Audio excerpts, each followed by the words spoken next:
some Mac.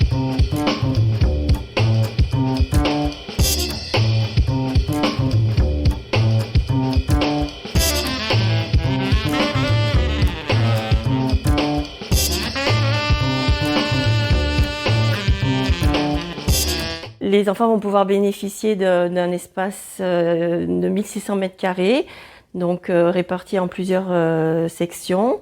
Ils vont pouvoir bénéficier de différents espaces qui n'existaient pas jusque-là, notamment la salle d'eau, la salle de motricité et la salle de multisensorielle qui sera équipée prochainement. Tout l'équipement est prévu de plain pied, ce qui permet l'accessibilité à tout le monde.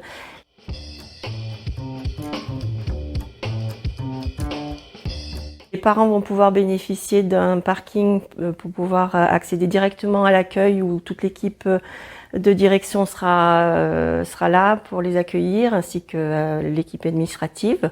Un local pour les vélos et les poussettes est prévu aussi à l'entrée. L'espace petite enfance va accueillir dès 7h du matin, donc les horaires ont été élargis pour pouvoir permettre aux parents de bénéficier d'horaires un peu plus souples, et notamment pour certaines entreprises de la ville de Belley et l'hôpital de Belley.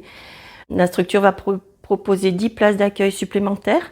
Donc cela va porter à 89 places disponibles sur l'ensemble de la structure pour un accueil d'enfants de 2 mois et demi jusqu'à 4 ans.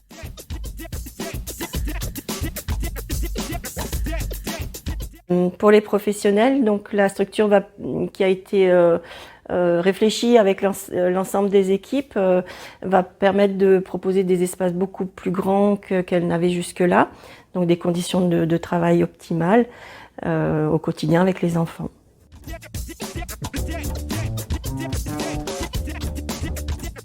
Le projet pédagogique de Bulle d'éveil a été réfléchi en amont, et on a déjà, dès la rentrée de septembre, réfléchi à un accueil différent, puisqu'on accueille maintenant les enfants en âge mélangé, donc sur chaque groupe, donc de 2 mois et demi à 4 ans, ce qui permet une interaction très bénéfique entre les différents âges des enfants.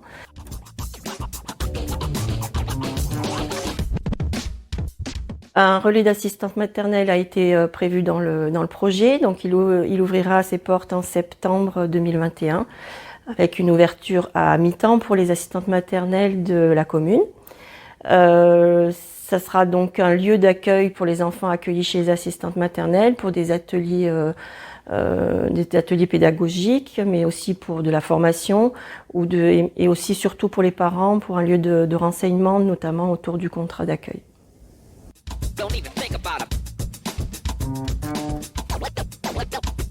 On attaque le déménagement la semaine du 29 mars au 2 avril, donc les cartons, les déménageurs, et la semaine qui suit, donc installation, travail sur l'organisation de la reprise et l'organisation de chaque groupe dans ces nouveaux locaux, et pour une ouverture donc au 12 avril, ouverture aux familles, où on les accueillera tout au long de la semaine pour prendre aussi possession des lieux avec leurs enfants, autour d'un café par an, s'ils peuvent prendre un petit temps sur les matins.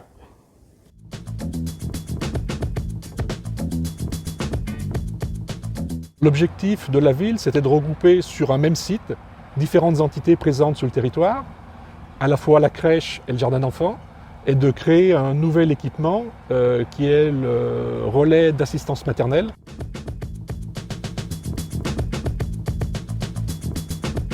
Spécificité du programme, c'était la volonté de faire rentrer aussi les parents dans les bâtiments, ce qui n'est pas habituel.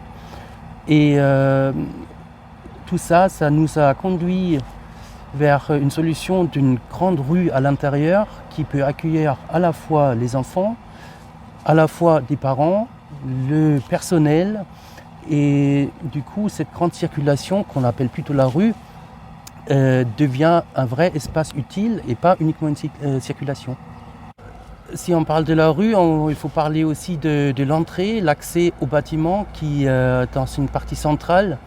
Donc on a une organisation en étoile. Donc à la fois on a au sud les parties jour, donc les espaces activités pour les enfants pour garantir un meilleur ensoleillement.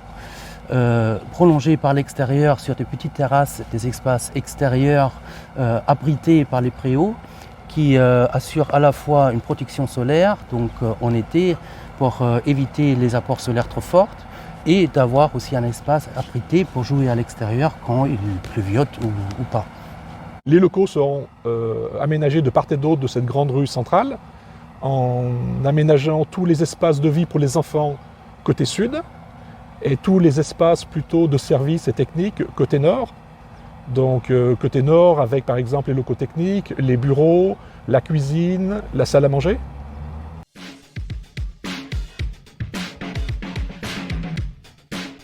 Notre première satisfaction, c'est que le bâtiment il a été réalisé conformément au projet qu'on avait imaginé au moment du concours, dans un budget maîtrisé.